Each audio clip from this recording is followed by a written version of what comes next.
جی آواز آ رہی ہے؟ جی سر آواز آ رہی ہے، بالکل کلیئر آ رہی ہے۔ اسکرین شو ہو رہی ہے سب کو؟ جی سر اسکرین بھی شو ہو رہی ہے۔ جزاکم اللہ۔ آج نویں نشست میں آپ سب کو خوش آمدید۔ آج ہم اللہ کے فضل سے 9ویں پارے کا مطالعہ کریں گے۔ کل 8ویں نشست میں ہم نے 8ویں پارے کا مطالعہ کیا تھا۔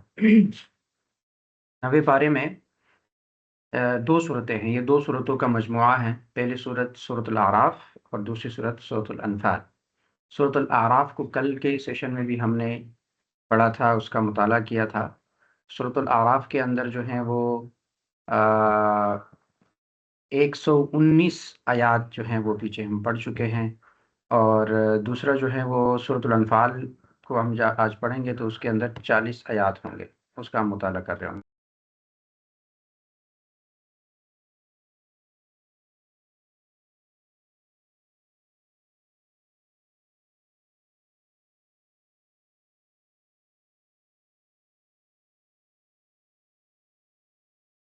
تو سورۃ الانفال کے اندر 40 آیات جو کہ اس پارے کے اندر موجود ہوں، یعنی سورۃ الاعراف کی 119 آیات اور سورۃ الانفال کی 40 آیات جو اس 9ویں پارے کے اندر ہیں، اور اس کا ہم مطالعہ کر رہے ہوں گے۔ ٹوٹل ملا کے 159 آیات پر یہ پارہ مشتمل ہے۔ اس کو ہم انشاءاللہ اللہ کے فضل و کرم سے پڑھ رہے ہوں گے۔ یہ جو 9واں پارہ ہے، اس کا آغاز جو ہے وہ شعیب علیہ السلام کے قوم کے تذکرے سے ہوتا ہے، اور اس پورے پارے کے اندر دراصل قوموں کے عروج اور زوال کی داستانیں ہیں، اور اس کے ساتھ اللہ رب العالمین کے اٹل قوانین کیا ہے اس کا تذکرہ ہے۔ غزوہ بدر کا تذکرہ، اور ابراہیم علیہ السلام اور فرعون، موسیٰ علیہ السلام اور فرعون، ان کے درمیان جو مجادلہ اور مباحثہ ہوا اس کا تذکرہ ہے، فرعون کی موت کا تذکرہ ہے۔ اس کو انشاءاللہ آج کے اس سیشن میں ہم دیکھ رہے ہوں گے۔ یعنی اس نشست میں ہم مختلف انبیاء کرام، شعیب علیہ السلام، موسیٰ علیہ السلام کی جدوجہد کو دیکھیں گے، اور ان کے قوم کا انجام کیا تھا اس کو دیکھیں گے، فرعون کا تکبر، پھر جادوگروں کا ایمان لانا اور فرعون کا غرق ہونا، اس کا تذکرہ ہم پڑھیں گے، اور ساتھ میں عہد الست، عالم ارواح میں جو ہم سب نے اللہ رب العالمین کے ساتھ ایک وعدہ کیا تھا کہ آپ ہی ہمارے رب ہیں، اس عہد الست کو ذرا تفصیل سے پڑھیں گے، اور اسی کے ساتھ ساتھ اللہ کے رسول صلی اللہ علیہ وسلم کے بارے میں جو بشارتیں باقی انبیاء کو دی گئی تھی ان کو بھی ذرا دیکھیں گے، اور اسی کے ساتھ سورۃ الانفال کا آغاز ہوگا، تو اس میں غزوہ بدر اور مال غنیمت کے احکامات ہیں، تو غزوہ بدر کو تفصیل سے انشاءاللہ آج کے سیشن میں سمجھیں گے، اور غنیمت کے جو احکام ہیں وہ 10ویں پارے میں جہاں آغاز ہوتا ہے تو وہی انشاءاللہ ہم اس کو پڑھ رہے ہوں گے۔ جیسا کہ آپ سب نے کل کے نشست میں پڑھا تھا کہ کل کے نشست کے آخر میں ہم نے مختلف اقوام کا تذکرہ کیا تھا، کہ اس میں مختلف انبیاء اور ان کے قوموں کا انجام کا تذکرہ تھا، تو اس میں آخری شعیب علیہ السلام کے قوم کا تذکرہ تھا، تو وہی تسلسل چل رہا ہے، یعنی جیسے وہ پارہ ختم ہوتا ہے دوسرا پارہ شروع ہوتا ہے، تو اسی پارے میں وہی شعیب علیہ السلام کے قوم کا تذکرہ آگے چل رہا ہے۔ اس پارے کا آغاز ہوتا ہے قال الملأ الذين استكبروا من قومه لنخرجنك يا شعيب والذين آمنوا معك من قريتنا أو لتعودن في ملتنا قال أولو كنا كارهين، یعنی اس کی قوم کے متکبر سردار نے کہا، قال الملأ الذين استكبروا من قومه، کہ ضرور تمہیں اور تمہارے ساتھ والے جتنے بھی مسلمان ہیں ان سب کو اپنی بستی سے ہم نکال دیں گے۔ لَنُخْرِجَنَّكَ يَا شُعَيْبُ وَالَّذِينَ آمَنُوا مَعَكَ مِنْ قَرْيَتِنَا، آپ اور آپ کے جتنے بھی ساتھی ہیں جو مسلمان ہیں اس کو ہم اپنے گاؤں سے، اپنے قبیلے سے، اپنی بستی سے نکال دیں گے۔ اور تَعُودُنَّ فِي مِلَّتِنَا، یا تم ہمارے دین میں آ جاؤ، یا تو ہمارے دین میں آئیں گے یا ہم آپ کو اس گاؤں سے اور اس بستی سے نکال دیں گے۔ قَالَ وَلَوْ كُنَّا كَارِهِينَ، اگرچہ ہم کیا ہو جائیں، بیزار ہوں۔ تو یہاں پہ شعیب علیہ السلام کی قوم کا تذکرہ ہے کہ یہ وہ قوم تھی جو ناپ توڑ میں کمی کرتی تھی، کسی کو بھی کوئی چیز دیتے تھے تو اس کے مقدار میں کمی کرتے تھے، تو ان کے قوم کا شعیب علیہ السلام جو اللہ کے برگزیدہ پیغمبر تھے اس کے ساتھ ایک تذکرہ ہے۔ تو اس سے پہلے آیات میں آپ لوگوں نے یہ دیکھا کہ شعیب علیہ السلام نے اپنے قوم کو نصیحت کی، وعظ کی، اور آپ شعیب علیہ السلام کی نصیحت کو سن کر آپ کے قوم کے وہ سردار جنہوں نے اللہ رب العالمین اور اس کے رسول صلی اللہ علیہ وسلم پر ایمان لانے اور اس کی پیروی کرنے سے انکار کیا، تکبر کیا، سرکشی کی، بغاوت کی، تو ان کے جواب میں پھر یہ آیت نازل ہوئی اور اس میں یہی فرمایا گیا کہ شعیب علیہ السلام کے قوم کے متکبر لوگوں نے ان کی نصیحت سن کر کوئی رد عمل نہیں دیا، بلکہ الٹ یہ شعیب علیہ السلام کو بستی سے نکالنے کی دھمکی دی۔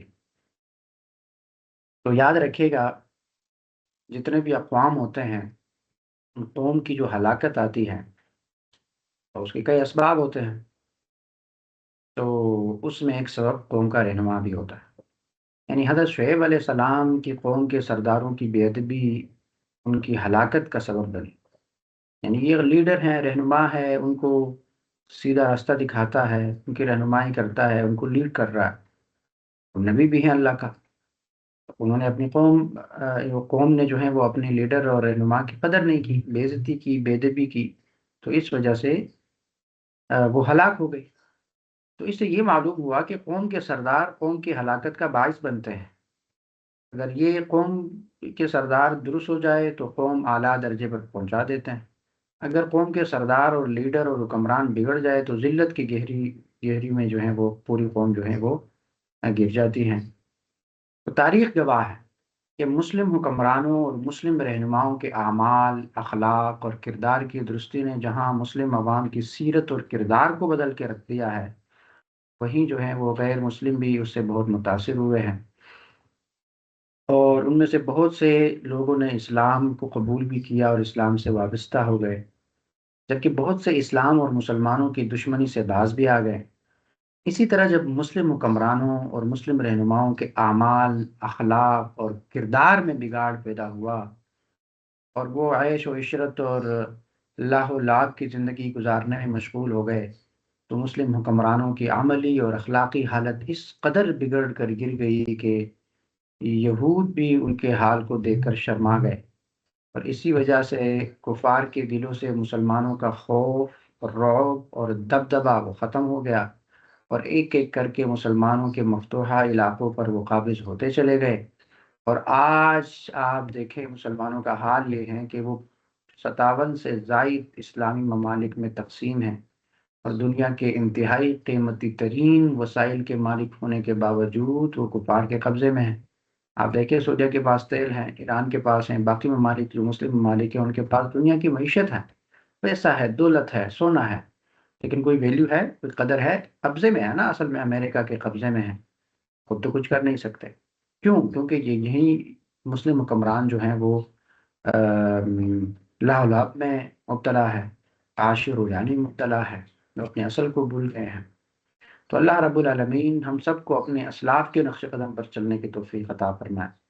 ہم سب کو اللہ رب العالمین یہ بات سمجھا دے کہ یہ جو حکمران ہوتے ہیں، اس حکمران کا انتخاب جو ہم کرتے ہیں تو یہ معمولی کیس نہیں ہے، معمولی واقعہ نہیں ہے، اس سے پوری امت کا مستقبل وابستہ ہوتا ہے۔ لہذا یہ جو اونٹ کی ایک پرچی ہوتی ہے نا، اس کو ہم بہت حقیر سمجھتے ہیں، اس سے امت کی تقدیر بدل سکتے ہیں، اللہ رب العالمین کا نظام آ سکتا ہے، اعلاء کلمت اللہ کا کام ہم کر سکتے ہیں۔ جتنے بھی اسلامی ممالک میں جو حکمران ہم سلیکٹ کرتے ہیں تو وہ ایک تو بے ایمان ہے، اسلام سے دور ہیں، قرآن و سنت کا ان کو پتہ نہیں ہے، عیش و عشرت میں مبتلا ہے، لاہ و لعب والے لوگ ہیں، اکثر لوگ فاسقین ہیں۔ تو لہذا اس میں ہمارا بھی قصور ہے کہ ہم کن لوگوں کو چنتے ہیں۔ ہم اچھی باتوں جو لوگ اچھی بات کرتے ہیں بس ہم ان کے پیچھے چلے جاتے ہیں، ہم عمل کو نہیں دیکھتے کہ یہ جو بات کر رہا ہے اس کا عمل کیا ہے، اس کا بیک گراؤنڈ کیا ہے، اس کا ماضی کیا ہے، اس کے کرتوت کیا ہے۔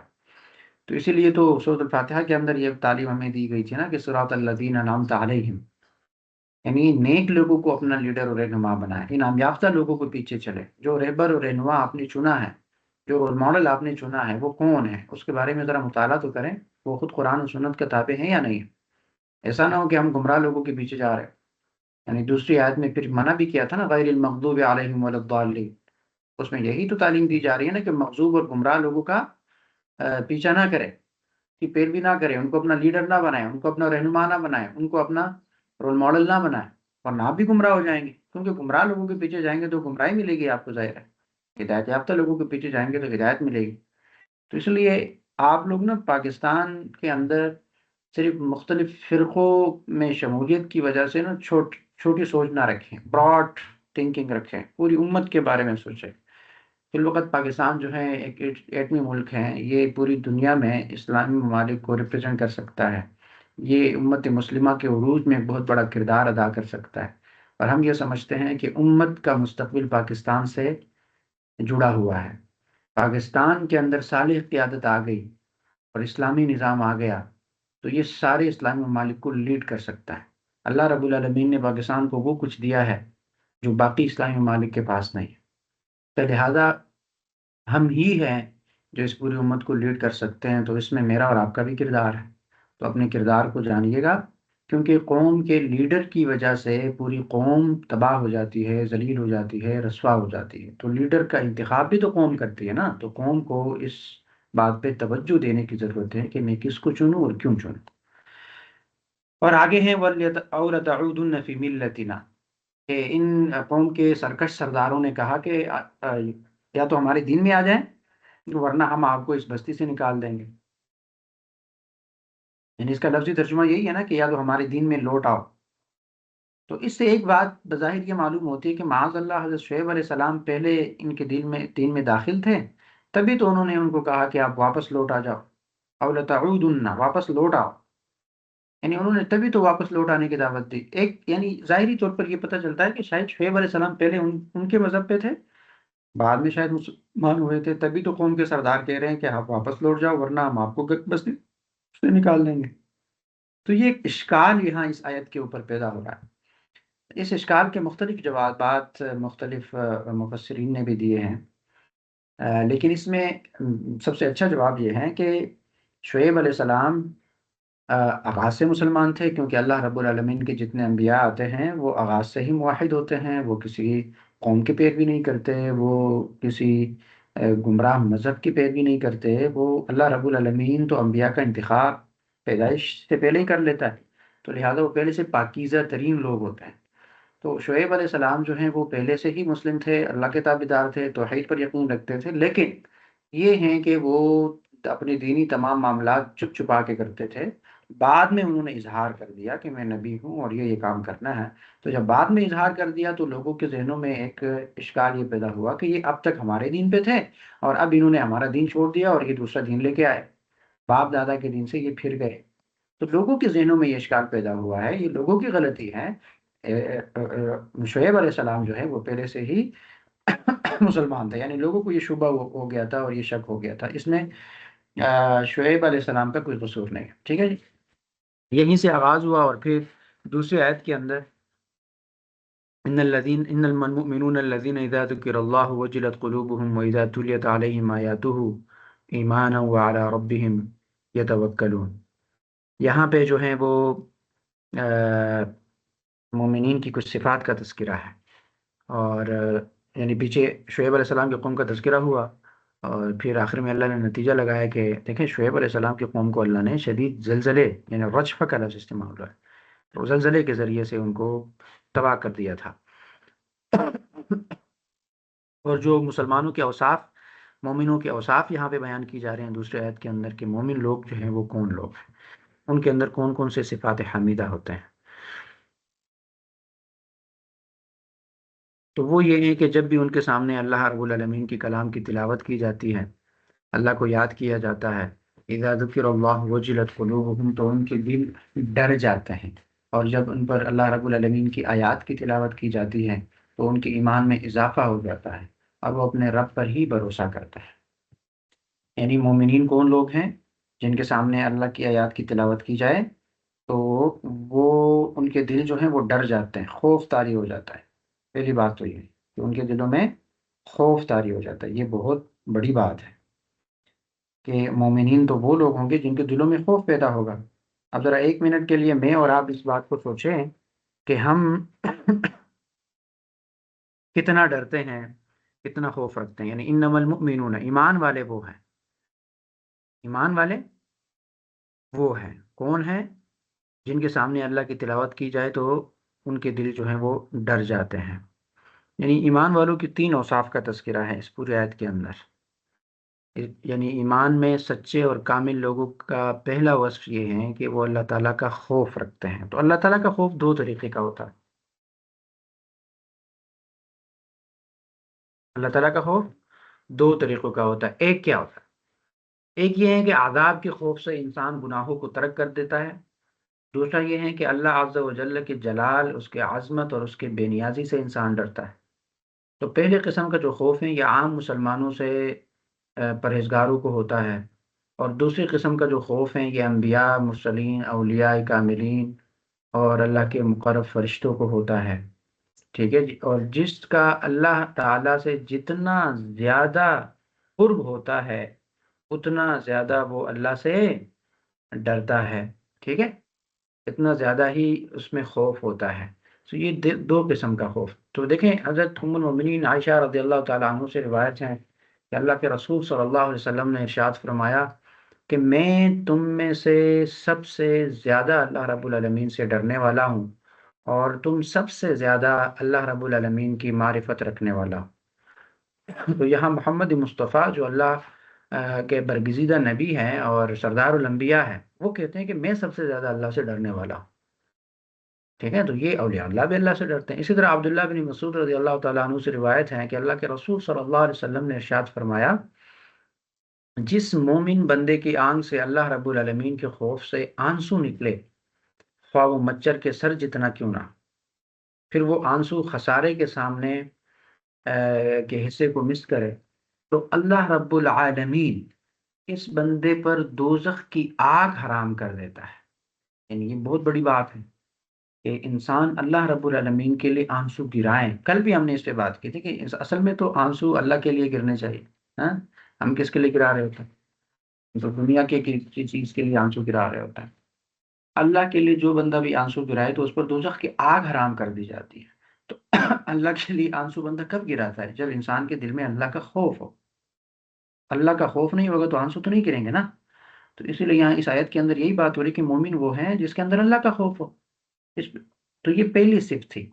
دوسری صفت یہ ہے کہ اللہ رب العالمین کی آیات سن کر مومنین کے دل میں ایمان میں اضافہ ہو جاتا ہے۔ یعنی جب اللہ کی آیات سنیں اور آپ کے ایمان میں اضافہ ہو جائے، یعنی آپ کی کیفیت چینج ہو جائے، مزید آپ اللہ کے قریب ہو جائے، اور آپ اللہ کی آیات سن کر آپ لطف اندوز ہو، آپ کو مزہ آئے اور قرآن کے ساتھ ایک لنک اور تعلق پیدا ہو جائے، تو آپ حقیقی مومن ہیں۔ یعنی مومنین کی صفات ہے نا یہ۔ تیسری صفت یہ بیان ہوئی کہ یہ توکلون، وہ اللہ رب العالمین پر بھروسہ کرتے ہیں۔ یعنی مومنین وہ لوگ ہیں جو اپنے تمام کام اللہ رب العالمین کے سپرد کر دیتے ہیں، اور اللہ کے علاوہ کسی سے کوئی امید نہیں رکھتے، کسی سے خوف نہیں رکھتے، کسی سے ڈرتے نہیں ہیں۔ اب توکل کا کیا مطلب ہے؟ توکل کے کا حقیقی معنی کیا ہے؟ امام فخر الدین رازی رحمہ اللہ وہ فرماتے ہیں کہ توکل کا یہ معنی نہیں کہ انسان اپنے آپ کو اور اپنی کوششوں کو ادھورا چھوڑ دے، مہمل چھوڑ دے۔ جیسا کہ بعض جاہل کہتے ہیں نا، اپنا کام نہیں کرتے، کہیں کہ جی اللہ پر توکل کرتا ہے، یعنی اسباب کا سہارا نہیں لیتے اور کہتے ہیں بس اللہ پر توکل کرے۔ یعنی مثال کے طور پہ آپ جو ہے وہ دریا کو کراس کر رہے ہیں اور آپ کشتی کا سہارا نہیں لیتے اور آپ بس اپنے آپ کو پھینک دیتے کہ اللہ پر بھروسہ ہے، میں اس پار چلے جاؤں گا۔ تو یہ جہلا کا طریقہ ہے۔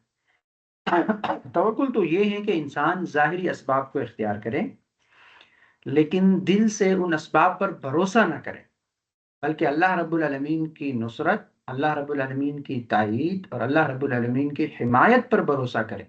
اس کو توکل کہتے ہیں۔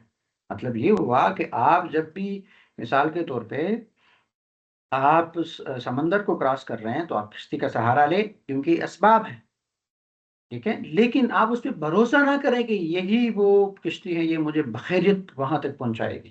خیریت سے پہنچانے والی ذات اللہ ہے، ٹھیک ہے۔ اسباب کو آپ اختیار کریں، اللہ سے مدد مانگیں، کشتی کی دعا پڑھیں اور اللہ سے دعا کریں اور اللہ کی حمایت پر بھروسہ کریں، اسی کو توکل کہتے ہیں، ٹھیک ہے۔ عمومی طور پر ہم توکل ایسا یعنی اسباب کو اختیار نہیں کرتے اور آنکھیں بند کر کے کہتے ہیں کہ اللہ پر توکل کرتے ہیں ہو جائے گا۔ تو ساری چیزیں پلان ہو، آپ اسباب بھی تیار کر رہے ہو اور اپنی طرف سے ہر ممکن کوشش، یعنی توکل کو ایک لفظ میں ایکسپلین کروں تو وہ یہ ہے کہ انسان اپنا 100% دے اور 100% کے بعد انسان کہے کہ یا اللہ مجھ سے یہی ہو سکتا تھا آگے آپ کا کام ہے۔ تو اس کو توکل کہتے ہیں۔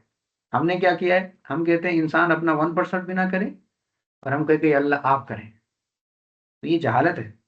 توکل اس کو نہیں کہتے۔ توکل یہ ہے کہ اپنا ہوم ورک مکمل کریں، پھر جو ہے وہ اللہ کے حوالے کریں۔ اس طرح حدیث ہے نا، انس رضی اللہ تعالیٰ عنہ فرماتے ہیں کہ ایک شخص نے اللہ کے رسول صلی اللہ علیہ وسلم سے سوال کیا کہ اللہ کے رسول، میں اپنے اون کو باندھ کر توکل کروں یا اسے کھلا چھوڑ کر توکل کروں؟ تو اللہ کے رسول نے ارشاد فرمایا تم اپنے اون کو باندھ دو پھر توکل کرو۔ یعنی اس کو مثال یہ ہے نا کہ آپ گاڑی کو پار کر رہے ہیں اور گاڑی کو لاک کیے بغیر نکل جاؤ، تو آپ نے کہا بس اللہ پر توکل کرتے ہیں کہ چھوڑ دیتے ہیں۔ تو آپ نے اپنا سبب تو اختیار نہیں کیا، جو کام آپ کا تھا وہ نہیں کیا۔ آپ کا کام تھا گاڑی کو لاک کر لیتے، محفوظ بنا لیتے اور پھر چھوڑ کے نکل جاتے ہیں، جس طرح اللہ کے رسول نے حدیث میں فرمایا کہ اون کو پہلے باندھو، اس کے بعد اللہ پر توکل کرو۔ آپ نے گاڑی کو اون کو کھلا چھوڑا ہوا ہے اور آپ آگے کہتے ہیں کہ اللہ کے حوالے کر دیا ہے، اب اللہ حفاظت کرے گا۔ تو یہ جہالت ہے، یہ توکل نہیں ہے۔ اور پھر لوگ اس طرح کے توکل کرتے ہیں تو پھر وہ کام غلط ہو جاتا ہے، پھر اللہ پر یقین لوگوں کا کم ہو جاتا ہے، اپنے غلطی کو پھر اللہ پر تھوپتے ہیں۔ آپ سمجھ رہے ہیں؟ آپ کا بچہ ہے، چھوٹا بچہ ہے جس کو گاڑی نہیں چلانی چاہیے، آپ توکل کر کے کہتے ہیں بس چلو جی وہ ضد کر رہا ہے تو گاڑی دے دی، باہر کسی کو اس نے ٹھوک دیا اور وہ ایکسیڈنٹ ہو گیا اور زخمی ہو گیا اور اللہ نہ کرے فوت ہو گیا، تو پھر آپ آ کے میں نے تو اللہ کے سہارے بھیجا تھا۔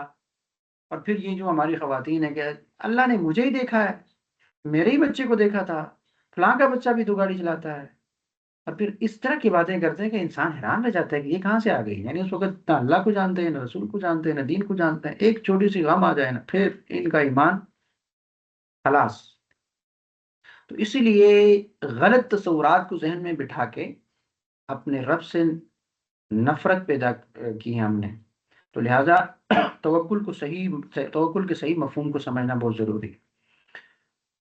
اور اسی طرح توکل کی فضیلت کے بارے میں حضرت عبداللہ بن عباس رضی اللہ تعالیٰ عنہ سے روایت ہے کہ رسول اللہ صلی اللہ علیہ وسلم نے ارشاد فرمایا کہ میری امت میں سے 70,000 ایسے لوگ ہوں گے جو بغیر حساب کتاب کے جنت میں جائیں گے۔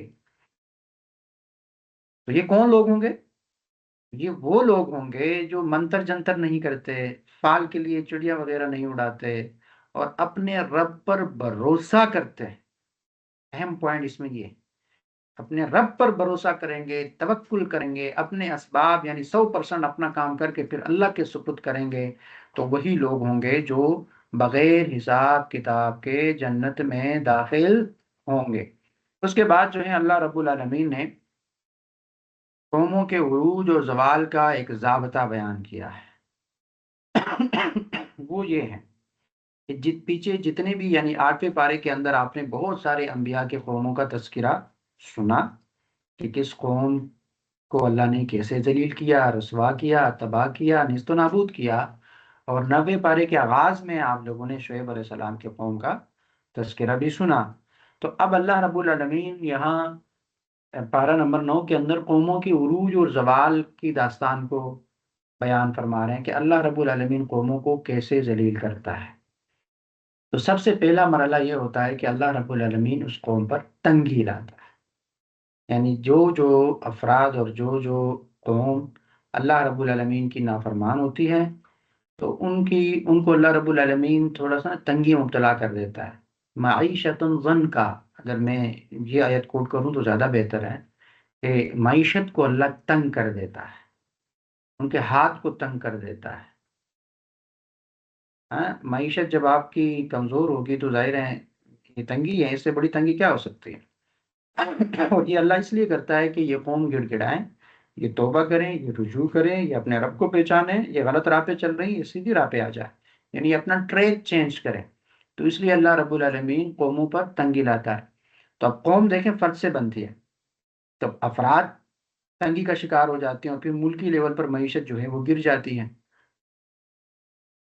ملک ڈیفالٹ ہو جاتا ہے۔ اب اس پوائنٹ کو سمجھے کہ پاکستان کے اندر کتنے لوگ ہیں جو مالی تنگی کا شکار ہیں، یا امت مسلمہ کو دیکھیں اس حوالے سے، تو یہ قوموں کی زوال کی داستانیں ہیں، اور اس میں یہ پہلا مرحلہ ہے کہ اچھا بھلا کاروبار چل رہا تھا اور اچانک جو ہے اللہ نے پکڑ لی، تنگی دے دی اور انسان کو بڑی تکلیف ہے اب، اور وہ بڑی عیش و عشرت سے رہنے کا عادی تھا، اور اب جو ہے مالی تنگی کا شکار ہیں، تو اب وہ بہت مشکل میں ہے، اور اس کو یہ لگ رہا ہے کہ مجھے جینا ہی نہیں چاہیے۔ اسی لیے لوگ پھر خودکشیاں کرتے ہیں۔ تو ایک طرح سے یہ اللہ کا عذاب ہوتا ہے، اور یہ عذاب کا پہلا مرحلہ ہوتا ہے۔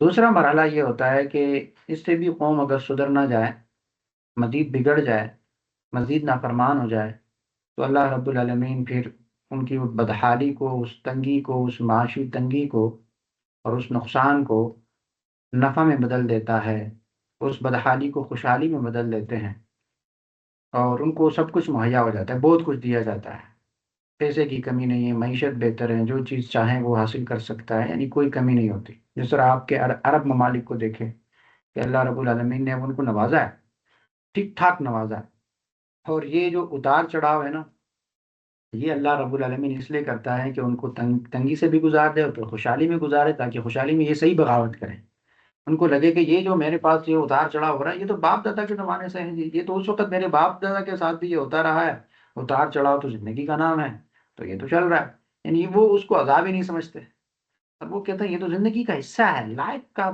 پارٹ ہے، وہ اس کی دوسری توجہ کر دیتے ہیں۔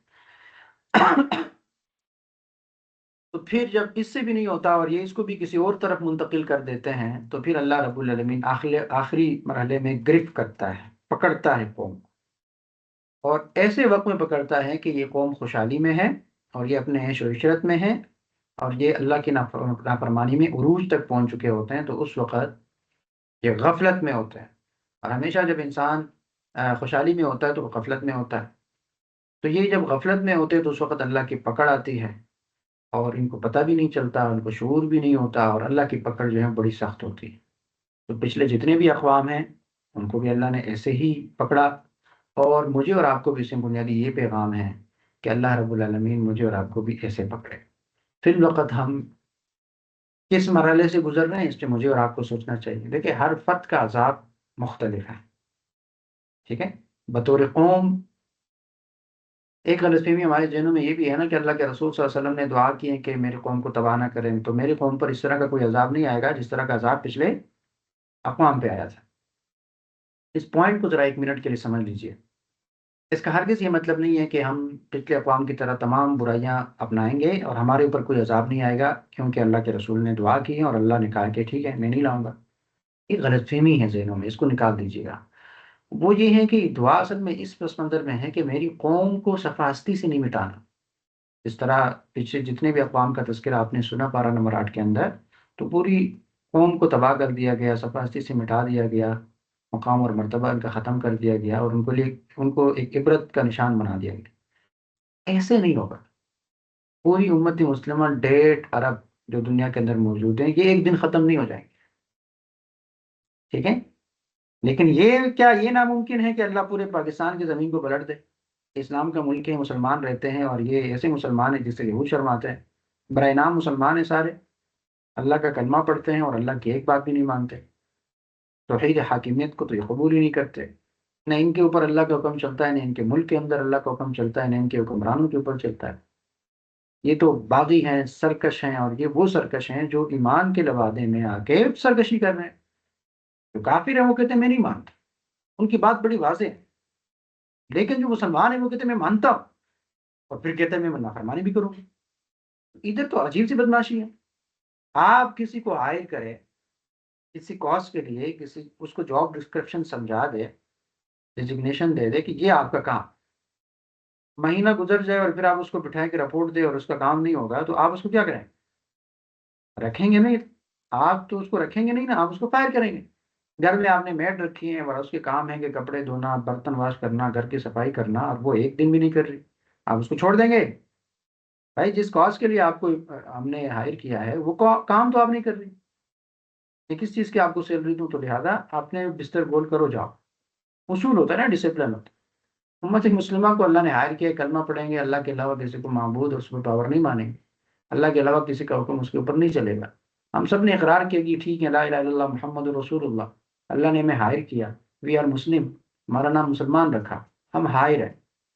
جو رسپانسبلٹیز ہمیں دی گئی اس رسپانسبلٹیز کو ہم نہیں اپنا رہے، تو ہم اس کو نہیں اپنا رہے، تو حل کیا ہے آپ بتائیں؟ یعنی فائر کرنے کے علاوہ کیا حل ہے؟ کل میں نے اس کے کئی مثالیں دی تھی کہ گھر کے اندر کوئی بھی چیز جب کام چھوڑ دیتے ہیں اس کو کباڑ میں پھینک دیتے ہیں، اسٹور میں پھینک دیتے ہیں، کیونکہ وہ کام نہیں کرتے۔ تو امت نے اپنا کام چھوڑ دیا ہے، تو اللہ رب العالمین کا عذاب آئے گا، مختلف حالتوں میں آئے گا، زلزلوں کی حالت میں آئے گا، پانی کی صورت میں، سیلاب کی صورت میں آئے گا، ڈپریشن کی صورت میں آئے گا، انزائٹی کی صورت میں آئے گا، جو کہ آ رہا ہے، اور ہم میں سے تقریباً ہر دوسرا بندہ اس وقت عذاب میں مبتلا ہے۔ لیکن اسی طرح جس طرح شعیب علیہ السلام کی قوم تھی، یا موسیٰ علیہ السلام کی قوم تھی، یا لوط علیہ السلام کی قوم تھی، یا دوسرے اقوام تھے، وہ عذاب میں ہوتے تھے لیکن ان کو اس کا ادراک نہیں ہوتا تھا۔ تو سیم یہی صورتحال ہماری بھی ہے کہ ہم ہیں تو عذاب میں، لیکن ہمیں اس کا ادراک نہیں ہے۔ تو اسی لیے یہ پارہ ہمیں یہ پیغام دیتا ہے کہ اللہ رب العالمین قوموں کو اس طرح ذلیل اور رسوا اور تباہ کر دیتا ہے۔ لہذا ہم نے اپنے اعمال کو سدھارنا ہے، اپنے کردار کو ڈیولپ کرنا ہے، اور ہم میں سے ہر فرد، جتنے بھی آپ لوگ مجھے سن رہی ہیں یا سن رہے ہیں، آپ میں سے ہر ایک فرد اس امت کے لیے بہت امپورٹنٹ ہے۔ اس لیے علامہ اقبال نے کہا تھا نا کہ افراد کے ہاتھوں میں ہے اقوام کی تقدیر، ہر فرد ہے ملت کے مقدر کا ستارہ۔ آپ میں سے ہر ایک امپورٹنٹ ہے، آپ میں سے ہر ایک کا کردار جو ہے وہ امت کو ظاہر کرتا ہے۔ ہم میں سے ہر ایک بہت امپورٹنٹ، ایک بندہ بھی بدلا تو اس کا اثر دوسرے پہ ہوگا۔ مثال کے طور پہ جب کہیں کسی جگہ آپ آگ لگاتے ہیں نا، تو وہ آگ کی حرارت جو ہے وہ ارد گرد پھیل جاتی ہے، یا آپ برتن کے اندر جب بھی برف ڈالتے ہیں نا، تو برف اپنی حرارت ارد گرد پھیلا دیتا ہے، تو وہ جو پورا پانی ہے جس کے اندر آپ نے برف ڈالا، پورا پانی ٹھنڈا ہو جاتا ہے، اس کے اثرات پھیل جاتے ہیں۔ تو آپ میں سے کوئی ایک تبدیل ہو جائے تو اس کے اثرات معاشرے میں پھیل جائیں گے، معاشرے کو اپنے اندر سمیٹ لے گا، اور وہ معاشرہ اس کی پیروی کرے گا، تقلید کرے گا۔ تو لہٰذا یہ نہ سمجھنا کہ چلیے فلاں تبدیل ہو جائے گی، میں جانے دو، نہیں، آپ نے تبدیل ہونا ہے۔ آپ تبدیل ہوں گی تو معاشرہ تبدیل ہوگا، معاشرے سے پھر ملک تبدیل ہوگا، ملک سے پھر ملت تبدیل ہوگی، ملت سے پھر امت تبدیل ہوگی، امت سے انسانیت تبدیل۔ تو لہٰذا اس سے بہت زیادہ اہم پوائنٹس لینے ہیں، اور اپنے زندگی کو اللہ رب العالمین کے بتائے ہوئے احکامات کے مطابق ڈالنے کی کوشش کرنی ہے۔ پھر آگے جو ہے وہ حضرت موسیٰ علیہ السلام اور فرعون کا ایک جو معرکہ ہے اس کا تفصیل سے تذکرہ ہے کہ موسیٰ علیہ السلام جو ہیں وہ فرعون کو دعوت دیں گے۔ یہ قرآن کریم کا بڑا تفصیلی واقعہ بھی ہے، اور یہ عبرت کے لحاظ سے بہت اہم بھی ہے کہ جو انسانی جامع کے اندر لوگ خود کو خدا بنا لیتے ہیں، رب بنا لیتے ہیں، انسانوں پر اپنے قوانین چلاتے ہیں، تو اس کے عبرت کے لیے یہ واقعہ ہے۔ یہ واقعہ سورۃ الاعراف کی آیت نمبر 103 سے شروع ہوتا ہے اور 137 تک لگاتار چل رہا ہے، تفصیلی واقعہ ہے، اور یہ قرآن کریم میں بار بار بھی بیان ہوتا ہے، یعنی موسیٰ علیہ السلام اور فرعون کا مقابلہ۔ تو یہ ایک تاریخی قصہ نہیں ہے، بلکہ یہ حق اور باطل کی دائمی کشمکش کی ایک عملی تصویر ہے۔ اللہ رب العالمین فرماتے ہیں کہ ثم بعثنا من بعدہ موسیٰ بآیاتنا الی فرعون وملئہ فظلموا بہا، پھر ہم نے ان کے بعد موسیٰ علیہ السلام کو اپنی نشانیوں کے ساتھ فرعون اور اس کے سرداروں کی طرف بھیجا دعوت دینے کے لیے، تو فظلموا بہا، تو انہوں نے ان کے ساتھ ظلم کیا۔ فظلموا بہا، انہوں نے ان کے ساتھ ظلم کیا، کیا مطلب؟ یعنی انہوں نے موسیٰ علیہ السلام کی نشانیوں کا انکار کیا اور تکبر کا مطلب یہ، یعنی موسیٰ علیہ السلام فرعون کے دربار میں دعوت دینے کے لیے چلے گئے، اور فرعون کو دعوت کی توحید دینے کے لیے، اور ان کو کہا، موسیٰ علیہ السلام جیسے ہی محفل میں پہنچ گئے تو سب سے پہلے انہوں نے اپنا تعارف کروایا، اور تعارف کیسے کرواتے ہیں؟ یا فرعون، اے فرعون، انی رسول من رب العالمین، میں رب العالمین کی طرف سے رسول۔ فرعون بھی خود کو رب کہتے تھے، تو موسیٰ علیہ السلام نے کہا کہ انی رسول من رب العالمین، میں تو اللہ رب العالمین کی طرف سے رسول ہوں۔ یعنی یہاں قابل غور بات یہ ہے کہ موسیٰ علیہ السلام نے سب سے پہلے ربوبیت الہی کو واضح کیا، کیونکہ فرعون خود کو رب کہتا تھا، موسیٰ علیہ السلام نے کہا رب العالمین، جو تمام عالموں کا رب ہے نا، میں اس کا بھیجا ہوا رسول ہوں۔ اور پھر موسیٰ علیہ السلام نے ان کو کہا کہ فارسل معی بنی اسرائیل، بنی اسرائیل کو میرے ساتھ بھیجو، چونکہ بنی اسرائیل کے اوپر قابض تھا، بنی اسرائیل پر ظلم کرتا تھا، ان کو رسوا کرتا تھا، ان کو غلام بنا کر رکھا تھا۔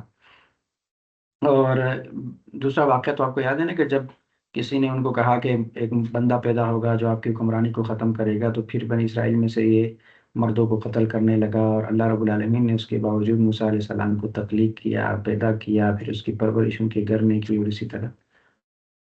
تو یہ بڑا ہو کے جب ان کے ساتھ مکالمہ کر رہے ہیں تو اس کا تذکرہ ہے۔ تو ان کو کہا کہ فارسل میں آئیے بنی اسرائیل، بنی اسرائیل کو میرے ساتھ بھیج دیں، بنی اسرائیل مزید آپ کی غلامی نہیں کریں گے، یہ آزاد ہوں گے۔ تو یہ آزادی کی دعوت تھی کہ آپ ان کو آزاد کریں اور ان کو غلامی سے نجات دیں، یہ اللہ کے بندے ہیں اور ان کو آزادی کا بھرپور حق ہے۔ تو موسیٰ نے کہا کہ جناب علی کیوں بھیج دوں، اور آپ کیسے اللہ کے نبی ہیں، مجھے کوئی دلیل دے، میں کیسے مانوں کہ آپ اللہ کے نبی ہیں۔ تو فرعون نے جب دلیل مانگی تو موسیٰ علیہ السلام نے فَأَلْقَى عَصَاهُ فَإِذَا هِيَ ثُعْبَانٌ مُبِينٌ، موسیٰ علیہ السلام نے اپنے عصا کو پھینکا، ڈالا، تو وہ ایک اژدہا بن گیا۔ وہ عصا جیسے ہی پھینک دیا تو اس سے ایک اژدہا بن گیا۔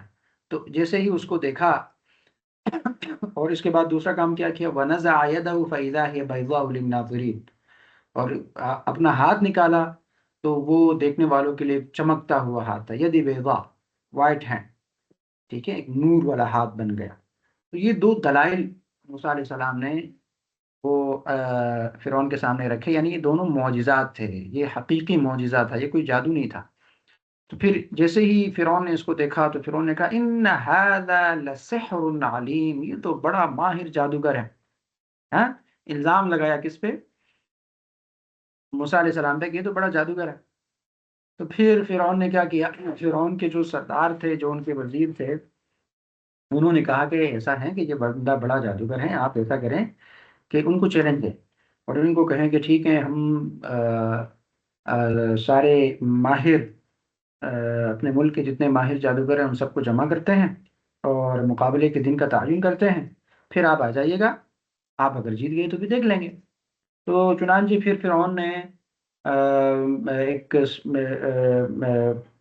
ساری قوم کی طرف یا جتنے بھی جادوگر تھے وہاں، ان سب کو ایک اطلاع دی کہ فلاں دن کو مقابلہ ہوگا اور آپ سب نے اس میں شرکت کرنی ہے۔ تو اس وقت کے جتنے بھی بڑے بڑے جادوگر تھے وہ سب جو ہیں وہ حاضر ہو گئے،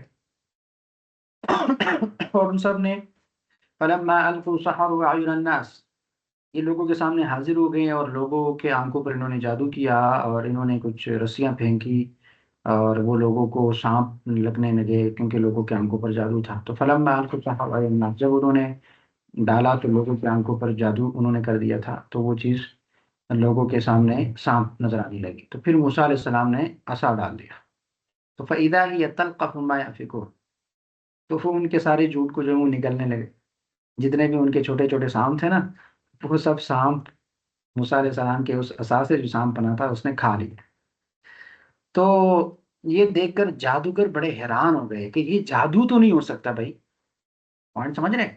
کیونکہ اس فن کے جو ماہر ہیں نا وہ باریکیوں کو جانتے ہیں۔